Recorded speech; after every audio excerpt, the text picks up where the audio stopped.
নমস্কাৰ, আজি লৈ আহিছোঁ হোৱাটা ইটিনেৰে। ৰাতিপুৱা আকৌ 9টাৰ পৰা ক্লাছ আছিলে। মায়ে ৰাতিপুৱাই উঠি ইমানখিনি বনাই দিছে। I am blessed. তাৰ পৰা কলেজলৈ যাওঁতে চাওকচোন কিমান ধুনীয়া যে পৰিৱেশটো ন। কলেজত গ'লো, ক্লাছ কৰি আকৌ আমি আড্ডা মৰাত অলপমান বিজি হৈ আছিলোঁ।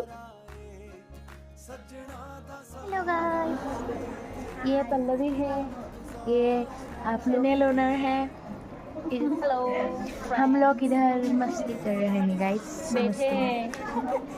গম পালেই নহয় আমি কি কৰি আছিলোঁ। তাৰ পৰা এয়া মিছল খাই ল'লোঁ। মিছল খাই যে মই খুব বেছি ভাল পাওঁ দেই। পিছবেলা বৰ বিশেষ ক্লাছ নাছিলে কাৰণে এয়া ঘৰলৈ বুলি আহিলোঁ। কোৱা নাছিলোঁ জানো ব্লেছড বুলি। এয়া পাই গ'লোঁ দেখিছেনে আহোঁতে গাহৰি মাংস, তিল দিয়া গাহৰি আৰু চাওকচোন কি টেষ্টি আছিলে খাবলৈ। ভইচ অভাৰ দি থাকোঁতে মোৰ আকৌ খাওঁ খাওঁ লাগি গৈছেগৈ।